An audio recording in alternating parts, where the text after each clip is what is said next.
Dan untuk mengetahui perkembangan proses pencarian korban longsor di Desa Cibenying Cilacap, Jawa Tengah, kami sudah terhubung dengan Kepala Pelaksana BPBD Cilacap, Taryo. Selamat siang, Pak Taryo. Bagaimana kabar Anda? Salam sehat, Pak. Selamat siang, Mbak Maggie. Alhamdulillah sehat walafiat, Mbak. Baik, Gimana, Mbak? Pak Taryo, langsung saja bagaimana update terkini dari upaya penanggulangan bencana longsor di wilayah Cibenying Cilacap, Pak? Ya, baik, kami laporkan Mbak Maggie, jadi berkat kerja keras tim SAR gabungan, Alhamdulillah tadi sekitar pukul 11 sudah ditemukan kembali salah satu korban longsor, yaitu perempuan, jenis kelamin perempuan. Dengan demikian bahwa sampai dengan hari ini berarti yang masih dalam pencarian tinggal 20 orang, seperti itu, Mbak.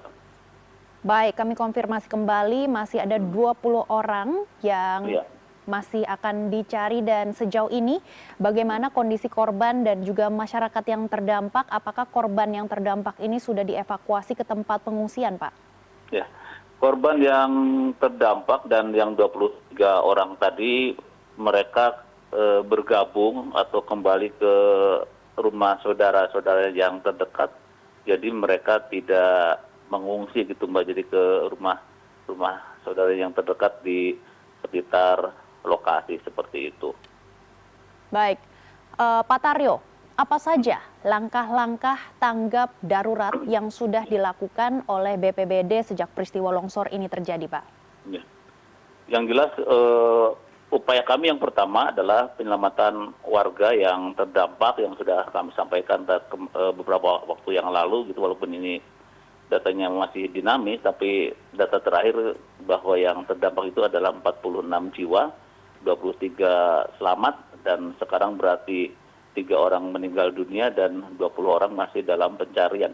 Kami beserta jajaran terkait, tim SAR gabungan ya, yang terdiri dari TNI, Polri, kemudian Basarnas, kemudian juga para relawan, bekerja keras untuk segera menemukan saudara-saudara kita yang saat ini, terutama yang jumlahnya 20 orang itu belum ditemukan. Kami hari ini mendatangkan alat berat di lokasi, walaupun secara geografis atau tempat agak sulit terjangkau. Pertama, akses jalan juga tidak begitu besar menuju lokasi. Kemudian di lokasi tanah longsor itu juga tanahnya masih belum stabil, artinya ketika kita mendatangkan alat berat juga perlu hati-hati karena takut ambles seperti itu.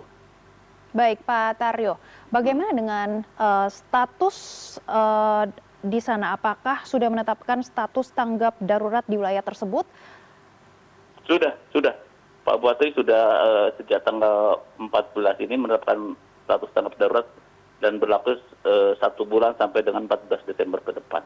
Baik, Pak Taryo, adakah upaya mitigasi ke depan untuk mencegah kejadian serupa? Mengingat ini wilayah Cilacap juga cukup rawan bencana geologi seperti longsor, dan apakah Anda juga mendapatkan informasi terkait dengan longsor susulan?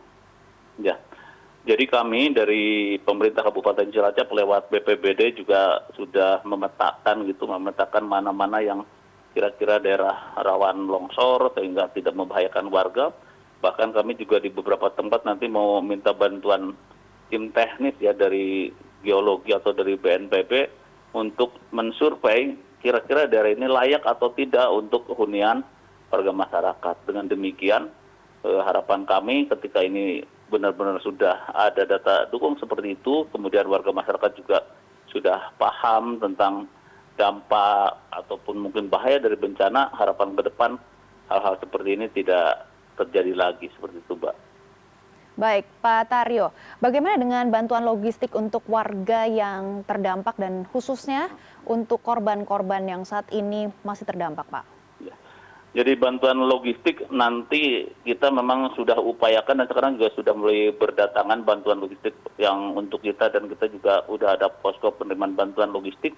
Termasuk kita juga saat ini sudah menyediakan dapur umum untuk masyarakat atau tim gabungan yang bekerja siang malam, kemudian juga untuk tentunya warga yang terdampak seperti itu. Insya Allah logistik Pemkab siap mencukupi, termasuk juga kami bersyukur dari partisipasi warga masyarakat juga termasuk organisasi kemasyarakatan juga bantuan terus mengalir ke kita.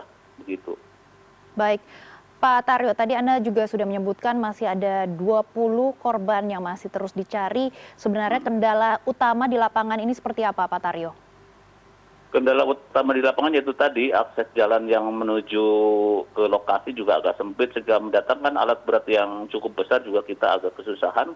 Kemudian yang kedua, situasi kondisi yang ada di lapangan longsoran ini juga kan tanahnya belum stabil gitu ya, masih agak empuk atau goyang sehingga kalau toh misalnya alat beratnya tidak mampu atau tidak mampu ditahan itu khawatirnya kan ambles juga. Maka kita juga selektif dalam rangka mengirimkan atau menurunkan alat berat di lokasi yang bersangkutan.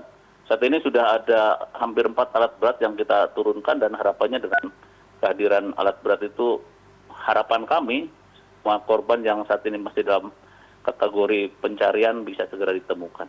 Baik, terakhir Pak Taryo, apa imbauan Bapak kepada warga sekitar terutama yang tinggal di daerah perbukitan ataupun rawan longsor ini, Pak?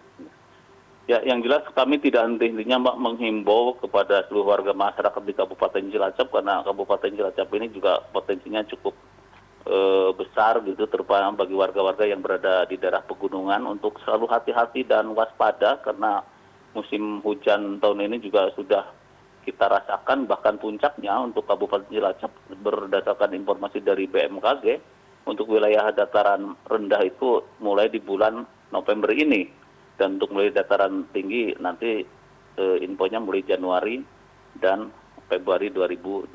Tapi apapun itu sekali lagi saya mengajak pada seluruh warga masyarakat untuk senantiasa hati-hati dan waspada dalam menyikapi berbagai situasi dan kemungkinan yang terjadi akibat musim penghujan tahun ini.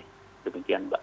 Baik, terima kasih Kepala Pelaksana BPBD Cilacap, Pak Taryo yang sudah membantu menginformasikan dan juga sosialisasikan. Kami akan terus memantau perkembangan evakuasi korban longsor dan terima kasih sudah bergabung bersama kami di CNN Indonesia News.